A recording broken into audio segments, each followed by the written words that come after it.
কোন হয় ৰাজীৱ হদিয়া অসমবাসী ৰাইজে কিয় ৰাজীৱ হদিয়াক চিনি নাপায় বা বৰ্তমান এটাইতকৈ যিটো বহুলভাৱে চৰ্চিত হৈ আছে বিষয় যে ৰাজীৱ হদিয়াক চিনি নাপায় বিশেষ শিল্পীসকলে বিশেষ কিছুমান শিল্পীয়ে ৰাজীৱ হদিয়াক চিনি নাপায় বা চিনি নোপোৱাক লৈ পেলাই বহু দল সংগঠনৰ মুৰব্বী যিসকল বিষয়া তেওঁলোকে মন্তব্য কৰি আছে কিন্তু ইয়াৰ প্ৰকৃত কাৰণখিনি যদি আপুনি বিশ্লেষণ কৰি চাবলৈ হয় যে বহুতে হয়তো ময়ো কম যে অসমৰ বহু ৰাইজে এতিয়াও ৰাজীৱ হদিয়াক চিনি নাপায় এইটো নুই কৰিব নোৱাৰি যে কেৱল এজন গায়কৰ কথা আহিছে তেওঁ চিনি নাপায় বুলি ক'লত বহুতে হাই হুলস্থুল কিবা কিবি কৰি আছে কিন্তু অপ্ৰিয় সত্য যে ৰাজীৱ হদিয়া জীয়াই থকা অৱস্থাত বহুতে চিনি নাপালে তাৰ আঁৰৰ কাৰণখিনি কি আজি যিটো হুলস্থুল লগাই আছে কিবা বিতৰ্কলৈ লৈ গৈছে এই কথাখিনি যদি আপোনালোকে ভালকৈ ভাবিছে মোৰ ভিডিঅ'টো আপোনালোকে যদি 1 মিনিট সময় আছে আপোনালোকে ভালকৈ চাব যে অসমীয়া মানুহ আচলতে কেনেধৰণৰ প্ৰথম কথা হৈছে যে ৰাজীৱ হদিয়া ককাইদেউ যেতিয়া জীয়াই আছিল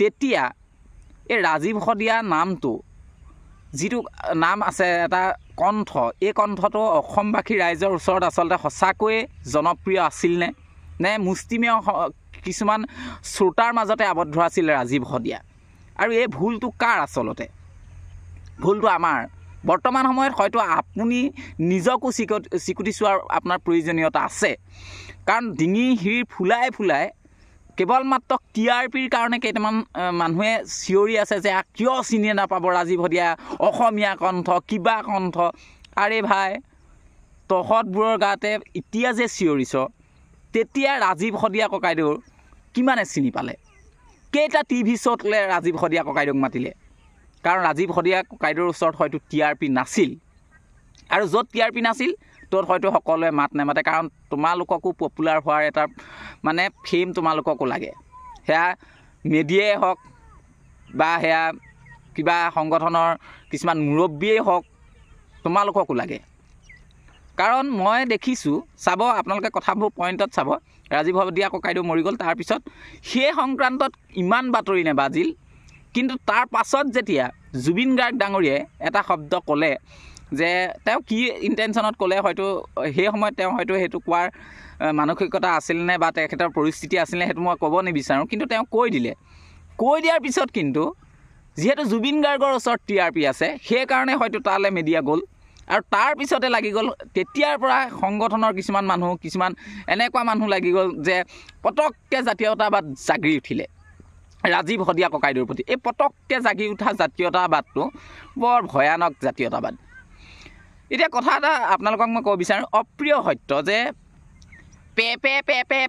পে কৰি পেলাই সেই গানটো আপোনালোকে ভাইৰেল কৰিলে কিন্তু ৰাজীৱ হদিয়া ককাইদেউৰ কেইটা গান দেশ মাটিৰ বাবে গোৱা আপোনালোকে যে কৈ আছে দেশ মাটিৰ বাবে গান গালে কেইটা গান আপোনালোকে ভাইৰেল কৰিলে সেই যিসকলে গাই আছে তেওঁলোকৰ প্ৰফাইলত কেতিয়াবা ভুমুকি মাৰি চাবচোন ৰাজীৱ হদিয়া ককাইদেউৰ এটা গান শ্বেয়াৰ হৈ আছেনে নাই একদম অপ্ৰিয় সত্য আপুনি এতিয়া লাজ পাব ক'লে যিখিনি মিডিয়াই কথা কৈ আছে সেই মিডিয়াখিনিৰ কেতিয়াবা শ্ব' মই চাওঁ তাত পে কিবা কিবি গাল কিবা কিবি মানুহ মানে কিবা অদৰকাৰী কিছুমান মানুহ গৈ পেলাই কিন্তু সেই শ্ব'বোৰত কিবা টক শ্ব' হ'ল কিছুমান ইউটিউবাৰৰ মানে হেৰিয়াত গ'ল পডকাষ্টত গ'ল কিন্তু ৰাজীৱ হদিয়া ককাইদেউক কেইবাৰ পডকাষ্টত মাতিলে কোনো নেমাতিলে জীয়াই থকা অৱস্থাত আপোনালোকৰ সেইটো ৰেছপঞ্চিবিলিটি আছিলে যদি আপোনালোকে জীয়াই থাকোঁতে যদি তেওঁক মাতিব নোৱাৰিলে এতিয়া তেওঁ যোৱাৰ পাছত কাৰোবাৰ টিআৰপি লৈ পেলাই আপোনালোকে কথা কোৱাৰ কিন্তু যুক্তিযুক্ততা একেবাৰে নাই আপোনালোকৰ সেইটো অধিকাৰ কোনো দিয়া নাই যে আপোনালোকে এজন কেৱল নিজৰ টিআৰপি বঢ়াবৰ কাৰণে কিবা এটা কাম কৰি আছে কেৱল নিজৰ টিআৰপি ৰাজীৱ হদিয়া ককাইদেউ কেৱল মাত্ৰ এটা ইছ্যু বনিছে কেৱল ইছ্যু পাছৰ কথাটো বিশ্লেষণ কৰিবলগীয়া যে যেতিয়া ৰাজীৱ হদিয়া ককাইদেউৰ মৃত্যু হ'ল তাৰ পাছত বহুতে নিজৰ বাইট দিলে মন্তব্য দিলে কিন্তু কেৱল মাত্ৰ সেই মাইক্ৰফোনটো জুবিন গাৰ্গৰ সন্মুখতে কিয় এনেকুৱা বহু শিল্পী আছে যিসকলে হয়তো ৰাজীৱ হদিয়া ককাইদেউৰ দুখত তেওঁ এষাৰ কথা কৈছে মন্তব্য দিছে কিন্তু তেওঁ নিউজ নেবাজিলে ইয়াৰ আঁৰতো বহুত কথা আছে আপোনালোকে ভাবি চাব কথাবোৰ যে এনেকুৱা বহু শিল্পী আছে বৰ্তমানো আছে যিসকলৰ হয়তো ওচৰত টিআৰপি নাই কিন্তু তেওঁলোকে গান গাই আছে সেইকাৰণে তেওঁলোকে কিবা এটা বাইট দিলে সেইটোৰ পৰা যে টিআৰপি নাপায় সেইটো সকলোৱে বুজি পায় কাৰ ওচৰত টিআৰপি আছে কাৰ কথা মানুহে চাব সেই কথাটো সকলোৱে বুজি পায় সেইকাৰণে বিতৰ্ক এটা সকলোকে লাগে অসমত বিতৰ্কটো সকলোকে লাগে আৰু সেইকাৰণে তেনেকুৱা কাহিনীবোৰ কৰি আছে আৰু এইটো অপ্ৰিয় সত্য। আৰু এটা কথা আপোনালোকে চাব যে ৰাজীৱ শদিয়া ককাইদেউ হৈছে এটা জাতি সত্তাৰ মানে হৃদয়ত আছে তেখেতৰ, আৰু তেখেতে নিজে চুজ কৰিছে যে মই এনেধৰণৰ গানেই গাম। হয়তো ৰাজীৱ শদিয়া ককাইদেউ ভাবিব পাৰিলেহেঁতেন যে কিবা কিবি বেবেৰ বাং অকণমান গান গাই পেলাই তেওঁ হয়তো সকলোৰে মনত সাজ বহাব পাৰিলেহেঁতেন, কাৰণ বৰ্তমান জেনেৰেশ্যনটোৱে কিছুমান এনেকুৱা গান নুশুনে, মিছা কথা কৈ লাভ নাই। কিন্তু তেওঁ নিজে চুজ কৰিছে যে মই যি হওক লাগিলে দেৰি হ'ব কিন্তু মই এনেধৰণৰ গানেই গাম। ঠিক তেনেকুৱা এজন শিল্পী আমাৰ মাজত আছে, খুব তেনেকুৱা আছে যে বিপিন চাওডাং ডাঙৰীয়াৰ কথা ক'ব পাৰোঁ। এনেকুৱা ধৰণৰ গান গাই আছে যিখিনি গান হয়তো একদম হৃদয়ত টাচ কৰে, কিন্তু কিমানে শুনে সেইটো ডাঙৰ কথা। আমাৰ ল'ৰা ছোৱালীখিনিক আমি আচলতে তেনেকুৱা গান শুনাবলৈ শিকিছোঁ নে নাই আপোনালোকে চাবচোন। কেইটা বিহুত দেখিলে ৰাজীৱ শদিয়া ককাইদেউৰ গান বজা, কেইটা পিকনিকত আপুনি যাওঁতে কেতিয়াবা ৰাজীৱ শদিয়া ককাইদেউৰ গানটো শুনিছে? নাই শুনা। সেইটো আমাৰ ভুল আছে। আমি তেখেতক পৰিচয় দিবলৈ বেয়া পাইছিলোঁ সেইটো সময়ত।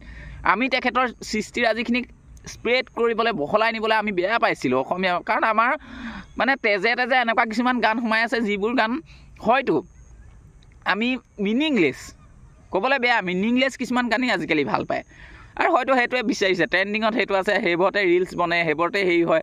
আৰু সেইকাৰণে আমি তেখেতক ক'ৰবাত এলাই বাদু কৰি পেলাই থৈ দিছিলোঁ একাষৰীয়া কৰি, আৰু মৃত্যুৰ পাছত পটককৈ আমি ৰাজীৱ শদিয়াক মনত পৰি গ'ল। সেইকাৰণে কিছুমান কথা মানুহ জীয়াই থাকোঁতে আচলতে আমি তেখেতক স্বীকৃতিটো দিব লাগে। যদি সঁচাকৈয়ে আমাৰ ইমান জাতি সত্তা আছে, আমি যদি সঁচাকৈয়ে মানুহ এজনক ইমান ভাল পাওঁ, তেনেকুৱা বহু শিল্পী আছে। ৰাজীৱ শদিয়া ককাইদেউ কথাই নহয়, তেনেকুৱা ৰাজীৱ শদিয়া কেইবা শ ৰাজীৱ শদিয়া হয়তো অসমৰ চুককিনা আছে। বহু শিল্পী এনেকুৱা আছে যি ৰাজীৱ শদিয়াৰ দৰে কাম কৰি আছে। তেওঁলোককো আমি আকৌ এনেকুৱা এজন ৰাজীৱ শদিয়াক মৰাৰ পাছত আকৌ জাতি সত্তা জগাই তোলাটো, আকৌ TRPৰ কাৰণে আমি নিজক প্ৰকাশ কৰাটো ভাল কথা নহয়।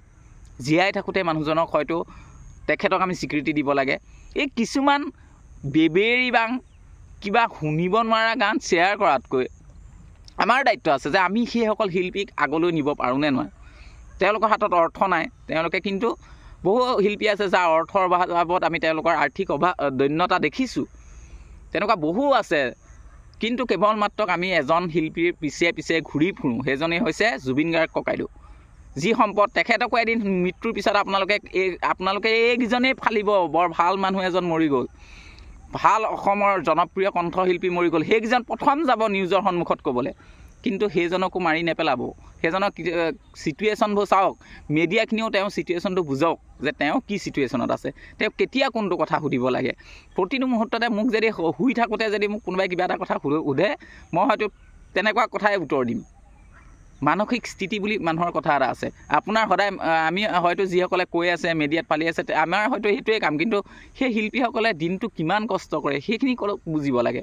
তেওঁলোকৰ এটা সময় থাকিব লাগে যে তেওঁ কোনটো সময়ত তেওঁ কথা ক'ব। আৰু আপোনালোকে সকলোৱে জানে যে জুবিন গাৰ্গ ককাইদেউ যি আহে মুখত কৈ দিয়ে, কিন্তু হৃদয়ত কি থাকে আমি সকলোৱে জানো। মই জুবিন গাৰ্গৰ ককাইদেউৰ কিবা ফৰে কোৱা নাই, ময়ো ভাল পাওঁ, মই বাকীসকল গায়ককো ভাল পাওঁ, সমানে ভাল লাগে যে আমি শুনো প্ৰতিজনৰ গান, নতুনেই হওক পুৰণিয়েই হওক। এইটো কথা নতুন পুৰণি শব্দটো নাই। যদি গানটো সঁচাকৈ ভাল, সমাজৰ কাৰণে কিবা এটা দিছে, সকলোৱে দিছে, সকলো শিল্পীয়ে দিছে, কিন্তু আমি জীয়াই থাকোঁতে তেওঁলোকক কিবা এটা আমাৰ কৰ্তব্য আছে যে তেওঁলোকৰ সৃষ্টিৰাজিবোৰ আমি পিছৰ জেনেৰেশ্যনলৈ নিওঁ।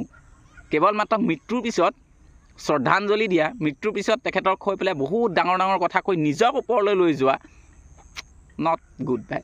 এইটো ছাপোৰ্ট নকৰোঁ, আমিও নকৰোঁ। আমিও বুজি পাওঁ কোনে কি শিৰ ফুলাই পেলাই কি কথা কয়, আমিও বুজি পাওঁ। আৰু কিছুমান এনেকুৱা আছে, মই দেখিছোঁ কিছুমান সংগঠনৰ লিডাৰক দেখিছোঁ, মানে শিৰডাল এনেকৈ ফুলাইছে যেন তেওঁ একদম ঘনিষ্ঠ, যেন তেওঁ যেন একদম জাতীয়তাবাদ। আৰু আমি সেইবোৰ দেখি পেলাই কেনেকুৱা আন্দোলন কৰে, কি হয়, কেলৈ কয় সেইবোৰ কথা, কিমান মেকিং হয়, এইবোৰ চবেই বুজি পায়। তাতকৈ সাধাৰণ জনতাখিনি সোধকচোন, একদম যি থলুৱা, একো এইবোৰৰ লগত লেনদেন নাই। না জুবিন গাৰ্গৰ লগত লেনদেন আছে, না ৰাজীৱ শদিয়াৰ লগত লেনদেন আছে। কেৱল মাত্ৰ তেওঁলোকক দেখাই নাই বহুতে, ময়ে দেখা নাই, কিন্তু আমি ভাল পাওঁ, হৃদয়ৰ পৰা ভাল পাওঁ। সেইবোৰ মানুহক সোধক কেতিয়াবা। এই কিবা TRP কাৰণে কিছুমান কাম কৰি জীয়াই থকা ৰাজীৱ শদিয়া কেইজনকো মাৰি নেপেলাব। আৰু সময় থাকোঁতেই, জীয়াই থাকোঁতেই তেওঁলোকৰ ভাল কামবোৰ আমি লৈ যোৱাহে আমাৰ কাম। কেৱল মাত্ৰ বিতৰ্কতে প্ৰতিটো কথা শেষ নহয়। মই সেই কথাটো মোৰ খুব মনত লাগি আছিলে, মানে এই কথাখিনিয়ে যে মানুহ এজন মৰি যোৱাৰ পিছত ভূপেন হাজৰিকা ডাঙৰীয়া জীয়াই থাকোঁতেও বহুতো বিতৰ্ক কৰিলে অসমীয়া ৰাইজে, কিন্তু মৰাৰ পিছত আমি দেখিলোঁ যে বহুতে কান্দিলে হিয়া ঢুকুৱাই। হয়তো এদিন এনেকুৱা দিনো আহিব, জুবিন গাৰ্গ ডাঙৰীয়া যিদিনা এই পৃথিৱীৰ পৰা যাবগৈ, সেইদিনাখনি হয়তো ইয়াতকৈ বহু ডাঙৰ এটা হেৰি হ'ব। তেতিয়া হয়তো এই যিসকলে কৈ আছে তেওঁলোক হয়তো দৌৰি দৌৰি আহিব, তেওঁলোক কিন্তু হৃদয়ৰ পৰা নাহে। তেওঁলোক কেলৈ আহিব গম পায়নে? সেইকণ সময়ত তেওঁলোকৰ সন্মুখত এটা যিহেতু মাইক এনেকুৱা থাকিব, লগো এটা থাকিব, তেওঁলোকে নিজক টিভিত দেখাব, সেইকাৰণে শিৰ ফুলাই ফুলাই কান্দিব, শিৰ ফুলাই ফুলাই তেখেতৰ জীৱনীবোৰ ক'ৰবাত পঢ়ি পেলাই দুআষাৰ তিনি আষাৰ ক'ব আৰু নিজক প্ৰতিষ্ঠিত কৰিব, নিজৰ মুখখন চিনাকি কৰিব। এই ভেকু ভাওনাখিনি ভাল নলগা হ'ল। আৰু তাতকৈ কিবা এটা মানুহৰ হৈ গ'ল, প্ৰতিটো ক্ষেত্ৰতে বিতৰ্ক কৰাতকৈ পজিটিভলি তেওঁলোকৰ কথাবোৰ এতিয়া বৰ্তমান আমাৰ এটাই হ'ব লাগে যে আমি ৰাজীৱ শদিয়া ককাইদেউৰ যিখিনি সৃষ্টিৰাজি আছিল তেওঁলোকক কেনেকৈনো আকৌ নতুন জেনেৰেশ্যন তাত দিওঁ, নতুন জেনেৰেশ্যনক শিকাওঁ যে এইখিনি গান এনেধৰণে গোৱাচোন। যিসকল নতুন গায়ক আহিছে তেওঁলোকক আমি ক'ব লাগে এনেকুৱা গানো আমাক লাগে, তেনেকুৱা এজন ৰাজীৱ শদিয়াৰ সৃষ্টি কৰিব লাগে, মাৰি পেলাব নালাগে। ভিডিঅ'টো মোৰ হয়তো অকণমান চাই কেতিয়াবা মানে খং উঠে। আমি সাধাৰণ মানুহ, আমি সাধাৰণতে এইবোৰ ভিডিঅ' নবনাওঁ, কিন্তু কেতিয়াবা দেখি ছ'চিয়েল মিডিয়াত কিছুমান কথাই মানে কুৱেশ্যন কৰি মানে গম পাওঁ যে এখন দিখাবা নাটক এখন হৈ আছে। সেইকাৰণে সঁচা অৰ্থত তেখেত য'তেই থাকক ভালকৈ থাকক। আমাৰ খুব অসমৰ কাৰণে তেওঁ কৰি থৈ গ'ল, নেদেখাকেই কৰি থৈ গ'ল, বহুতে নেজানিলেই হয়তো, এইটো সত্য, নাজানিলে বহুতে। মুষ্টিমেয় মানুহৰ মাজতে ৰাজীৱ শদিয়া হয়তো গুচি গ'ল। এইটো আপুনি মই এতিয়া ঢোল পাতি ক'লে নহ'ব নহয় কিয় ৰাজীৱ শদিয়াক চিনি নাই পোৱা। আচলতে নতুন জেনেৰেশ্যনটোৱে হয়তো তেওঁৰ গানবোৰক এটা নতুন ট্ৰেণ্ড আহিছে, হয়তো আঁকোৱালি নল'লেই। বহুত সৰু ল'ৰা ছোৱালীয়ে ৰাজীৱ শদিয়া কোন চিনি নাপায়। আপুনি মই 10 বাৰ গাই থাকি লাভ নাই, এইটো মিছা কথা। সত্য পিয়'ৰ প্ৰুফটো এইটোৱে যে ৰাজীৱ শদিয়া বুলি যদি মোৰ ওচৰৰ সৰু ল'ৰা ছোৱালী কেইটামানক ক'তো চিনি নাপায়, কিন্তু জুবিন গাৰ্গক চিনি পায়। কিয় চিনি পায় সেইটো আচলতে তেওঁলোকৰ নিজৰ কথা, যে নিজেই পৰিচয়টো দিছে, তেনেকুৱা চইচ কৰিছে যে মই এনেকুৱা গানেই গাম। তেনেকুৱা গান হয়তো বৰ্তমান জেনেৰেশ্যনে লোৱা নাই। সেইটো ৰাজীৱ শদিয়া ককাইদেউৰ ভুল নহয়, সেইটো হয়তো নতুন জেনেৰেশ্যনটোৰ ভুল, আমাৰ থিংকিংটোৰ ভুল, যে আমি কেনেকুৱা গান শুনিব লাগে সেইখিনি হয়তো শিকোৱা নাই। ভুল আমাৰ আছে, আমি 10 বাৰ কওঁ যে আমাৰ ভুল আছে। আমি হেৰাই গ'ল মানুহজন, কিন্তু য'তে থাকক শান্তিয়ে থাকক, তেখেতৰ আত্মাটো খুব সদগতি হওক, নতুনকৈ তেখেতৰ জন্ম হওক, আকৌ ৰাজীৱ শদিয়া আহক। আৰু যিখিনি ৰাজীৱ শদিয়া জন্ম হৈ আছে, যিখিনি জীয়াই আছে, সেইখিনি সৃষ্টিৰাজিখিনি আমি আগলৈ লৈ যোৱাটো ভাল। Thank U.